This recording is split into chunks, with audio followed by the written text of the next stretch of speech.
Hi everyone, I'm back today with Ann Marie Quigley, Psychologist, as part of the mental health series of videos we're doing. So thanks again for joining us, Ann Marie. And today's topic is stress management. Now, I suppose the first question I'd like to ask is your advice, because we seem to be bombarded with information about how to manage our stress. So how do we know, what to go with and what not to go with? Yeah, absolutely, Laura. So I suppose the first thing I think I need to acknowledge is that the bombardment with all that information, even though a lot of it is very good information, very useful, but being bombarded with too much of it is actually a stress and can be overwhelming. Okay. Yeah. So as you're pointing to, we need to be selective. So what I would say is make sure that the sources that you're taking your information from are qualified to give it. So individuals or organizations which have a background in mental health and which would be reputable in terms of their mental health support provision. Okay. And to try to be selective in terms of what fits for you. Okay. So while the experience of being stressed is pretty universal, for each of us, we will have a slightly individual experience of what stress is. So things that make me very, very stressed out may be an absolute breeze to you, Laura, and vice versa. Yeah. So just as our stressors are individual, the solutions to our stress will be individual. So what I would suggest is, with all of the information that's available, try and treat it like a menu and pick the one or two things that make the most sense to you, and really importantly, which are the most accessible to you. There's no point me deciding, okay, I'm going to take on board some stress management information if the information involves, spending 4 hours a day on an activity. No matter how good that stress management activity is, I don't have 4 spare hours in my day. And therefore, trying to take on board self-care in such an extensive way is, I'm not going to achieve it. So it's going to become another failure and I'm going to be more stressed. So be selective and pick what sits best with you. One, at most 2 interventions. And I suppose when we think of stress management, we're probably stressed, at the time we think we need it. And should we be thinking about it a little bit earlier? Because, if you're that stressed, can you even decipher which are reputable websites and which aren't? Or can you, have you got the wherewithal to be able to pick and choose from the menu, like what you say? Yeah, that's individual as well, I would say. And it depends on the extent of stress. Okay, so that's a really good question about why can't we recognize we're stressed until we're too stressed? And I think something that's important around that is just trying for all of us to try to slow down a little bit, take a couple of minutes. And I mean a couple of minutes, I mean 2, 3, 4 minutes, a couple of times a day, just to sit back and say, okay, what's going on? What's my breathing like? Is it fast? Is it shallow? Is it tight? Or is it nice and slow and relaxed? What does my body feel like? Are there pockets of tension here or there? Are my shoulders high? Are my shoulders tight or hunched in? Is my lower back sore? Have I got a knot in my tummy? Have I got a headache? Shoulders. Yeah, me too. And again, those signs will be different. Like, so for me, it's my shoulders, So we need to be able to recognize our own stress, and that means just giving ourselves the minute to sit back. Okay. And like lots of the topics we talk about, when we're under pressure, we tell ourselves we don't have time. Okay. But that's it's really counterintuitive, because actually taking the time away from doing the thing that we should be doing to slow down and figure out what's going on in terms of our internal process, our emotional process, will actually be so beneficial. It will be worth the small bit of time we give it, and way, way more in terms of our study outputs or our work outputs or our well-being outputs, most importantly. So is stress management then similar to, let's say, our previous conversations we had about sleep and exercise? Is it really to do with habit or technique, or what is it? Yeah, so I would say habit, or maybe even better still, just building up your own practice. Okay, so we can look at the things that we can look at the activities that we know help us to manage stress as techniques, or my preference would be if we could look at them just as little practices that are a normal, easy, seamless, hopefully after a while automatic, kind of invisible part of our day. That would be the ideal, because stress management is not, it's not a little project that we take on for a period of time. It needs to be part of our lifestyle and part of our daily approach to well-being. Just as we know it's optimal if we drink X amount of water in a day, it's optimal if we sleep between X and Y hours a night. So that our self-care would become just really part of our normal routine, such that it happens and we don't even think about it. You probably don't remember brushing your teeth this morning, but you certainly did it. Yeah. So it's that level of just automatic, unconscious thinking, where something that's really good for us becomes invisible in our day. It's so effortless. And what would they be? What kind of things would be part of our day?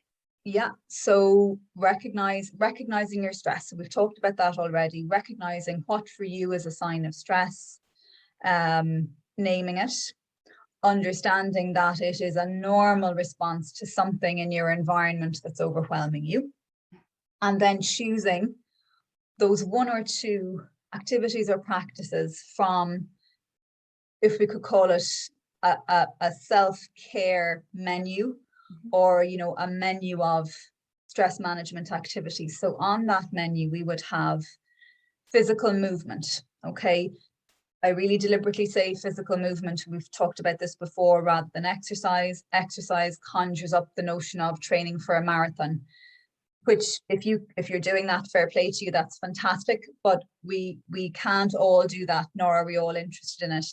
And that level of physical activity is not required for really good stress management. So what we're told is that to engage in 20 to 30 minutes of movement, of vigorous movement on a daily basis, at a pace or at a level or intensity that gets your heart rate above resting.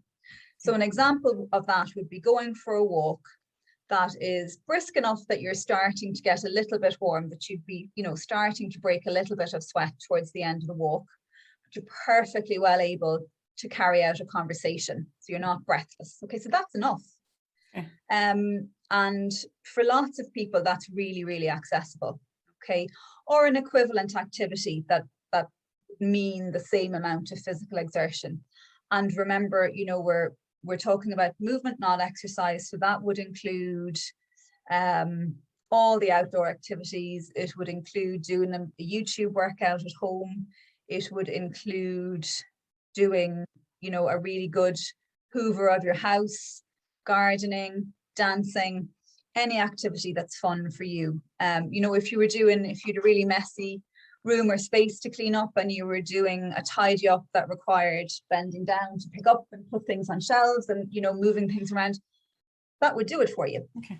We need to be creative about finding ways and capturing ways to achieve those levels of movement in the day. Yeah. And there's more information on movement in the video that you gave us as well, entitled Exercise.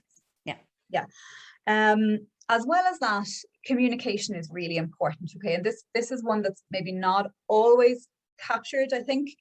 So communication is twofold: what we say to ourselves about our feeling stressed. So if I'm stressed, something is overwhelming me, there's a demand on my resources, which is my personal resources to do or manage or be or cope or whatever, and that demand is just a little bit more than whatever resource base I have at the moment. And remember, stress, like many elements of our mental health, is a continuum. Okay, so If I'm having a good day where I feel good, I'm happy, I have had a good night's sleep, I've been eating well, etc. Potentially my tolerance for stress, or my ability to cope with a little bit more pressure that day is higher than on a day where I'm really tired, maybe where a couple of things have gone wrong the previous day, I'm worried about something in my personal life, etc. Okay, so it's not the same thing all the time. Okay. So communication is the chat that we have with ourselves, where we say, okay, this is what I'm feeling. You know, my back is tense. That's usually a sign that I'm stressed. And she'll look at this list of assignments that I have, or this list of meetings today, or the stuff I have to try and get done after college this evening. Sure, why wouldn't I be stressed? That's an awful lot to try to get done today. Okay, so just naming it, recognizing it, naming it, and normalizing it. It's okay to feel a bit stressed in the face of all of these tasks. Okay. And then the second piece of communication is communicating that to others. So if I'm having the day that I just described, and someone comes along, and usually it's hardest if the someone is a person who we know and we hold in esteem or we like, and they say, oh, I really need your help with X project, you know, it's only going to take an hour. Can you call me on Zoom at whatever o'clock? Okay. It's really important in that instance that we communicate and say, oh, I would love to help you. You know, just the day that's in it for me today, I don't have that time because I have a list of things as long as my arm. Is there another day we could do it? Is there another way I could help you? You know, I have 20 minutes over lunchtime. Could we talk it through then? Okay. So to communicate to the other person that, you know, you don't have the resources today to take on their concern as well as your own to-do list. Okay, so that's the communication piece. And then another, so sleep, quality of sleep is really important, and we've talked about that at length on another occasion, so I'd encourage people to refer back to that video as well. But basically managing your sleep as best you can, that you're getting the right amount of sleep for you, and there's lots of really clear, really effective tips on doing that. And then the last thing I would say is just around the idea of self-care. And I heard myself using the term self-care earlier. And self-care is really important. All of these stress management practices are part of self-care. However, I think we need to be really careful with the term, because no more so than we're bombarded with information about mental health, that phrase self-care is everywhere at the moment, and we need to be really careful to recognize that there's a multi-billion dollar industry around a type of self-care which is really lovely, but which is very superficial. So it's about all of the stuff that we do to look after the outside of ourselves, basically. So all of the grooming stuff, you know, which is lovely, and it's lovely to have those treats as part of your menu of self-care and of stress management. But if you're in a situation where you are quite stressed, no matter how lovely your body lotion is, there's no amount of body lotion that's going to make you feel better. So we need to be really careful that we recognize that the part of ourself that we really need to take care of is internal. It's our internal process. It's how we're feeling emotionally. It's how we talk to ourselves, about ourselves, and being kind there. And it's about how we do our best to manage those demands that are requiring us to use our resources, our coping resources, on a day-to-day basis. Okay, so just to be really careful that you lean more into the emotional, spiritual side of self-care, which includes physical activity and exercise, as well as the occasional treat, the occasional, you know, self-care treat. That makes a lot of sense, because, you know, you were saying there that when you feel overwhelmed, you know, I think more often than not, people tend to be harsh on themselves because they're not keeping up, where it's really compassionate with ourselves is what we need. But we tend to just automatically default to giving out to ourselves because we're not keeping up. So I think that's really important, actually, that particularly the last, focusing on being kind to yourself. Absolutely. Great. Well, they are great tips and more fabulous food for thought to go along with what already we've done, the sleep and the exercise. And I think actually you mentioned as part of stress management, connecting with others, and that's our next video. So maybe if we leave it there, and if we pick up and talk about connecting with others shortly. Great. Thanks, Laura. Thanks, Ann Marie.